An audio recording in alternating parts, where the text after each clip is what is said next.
what I wanted to talk about, and a topic we haven't covered yet, is prodromal labor.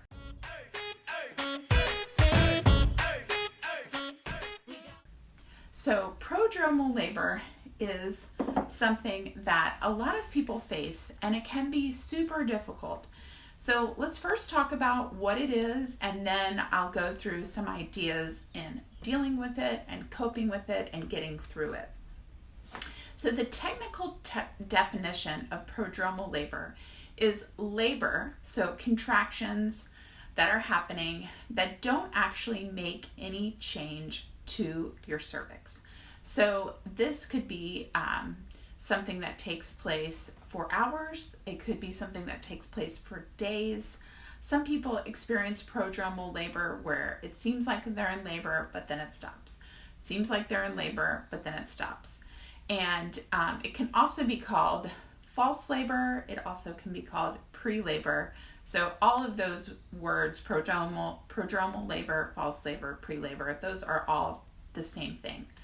And so without any change to the cervix, that's really what's happening. That's the technical term.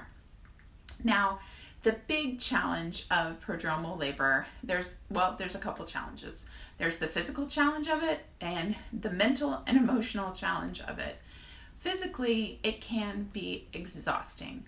So if you can think about your uterus as a muscle, just like any muscle of your body that's just working and working and working and working, if it doesn't have time to rest or be done, which would be the birth of the baby, it can become fatigued.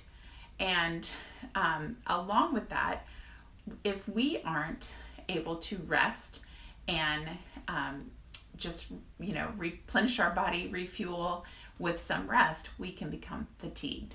So it depends on what type of labor, what your prodromal labor really feels like, whether it's something that is stopping you from being able to, live your normal life, if it's preventing you from sleeping, then that is a more concerning type of prodromal labor than something that is just kind of more of a annoying feeling that you're noticing and you're thinking maybe it might be it, but it doesn't really take off and really grab hold of you and get stronger.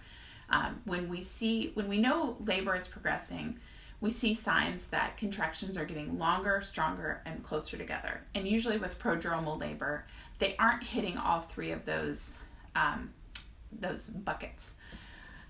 So prodromal labor, the first thing I would say in dealing with this early labor, false labor, prodromal labor, would be to, if you can ignore it for as long as possible.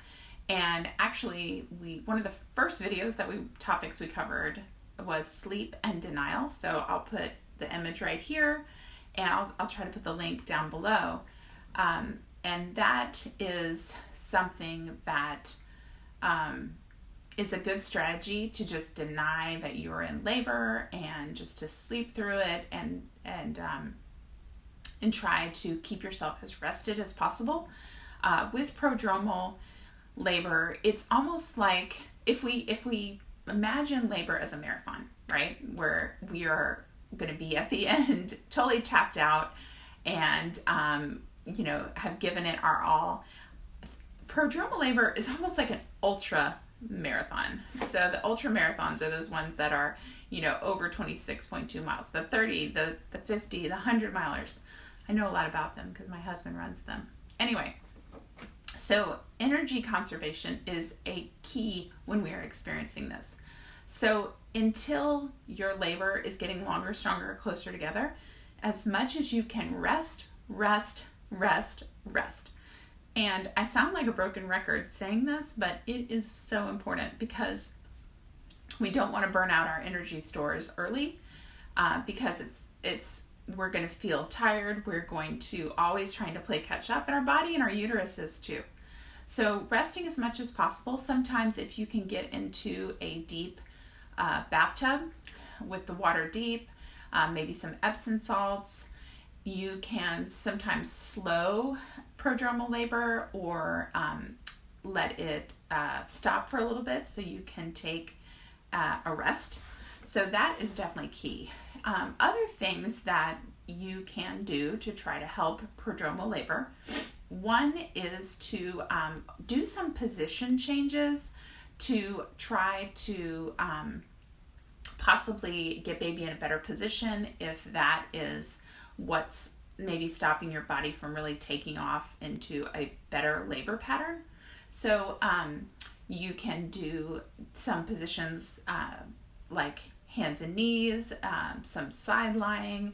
You can do some asymmetrical positions, kind of like the one foot up in the chair, or kneeling with one foot on the ground. So it's like an asymmetrical kneeling.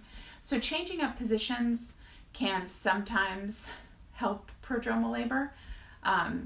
And unfortunately, I feel like it doesn't help as much as I want it to, but it can be something to do a little bit more active. But again, rest would be a top priority, and then being more active in some position changing.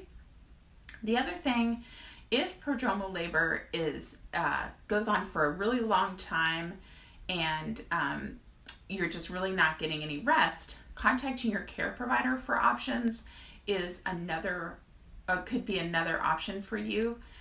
In some locations, or some care providers will give morphine, which is an IV narcotic, and send you home to sleep, and so that the morphine can allow you to sleep through it.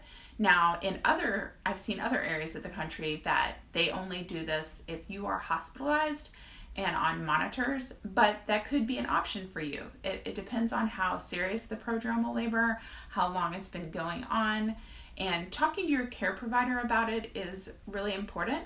So if you are going to, contact a care provider, try to, before you give a call, sit down with your partner, whoever's been going through or seen you in prodromal labor, and try to get some facts written out, because that's going to be really important, so that they have a clear picture of what is going on.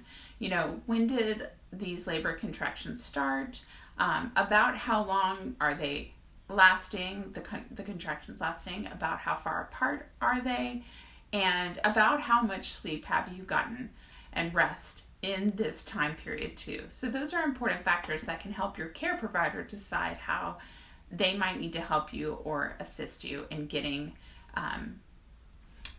making the best plan for prodromal labor. So it's certainly a challenging curveball that you can get in labor, and but it's something that with proper rest, hopefully your body can turn the corner and turn that prodromal labor into an early active labor pattern. So what are your questions about prodromal labor? I would love to know. Enter below, or if you have stories you want to share, that would be great too.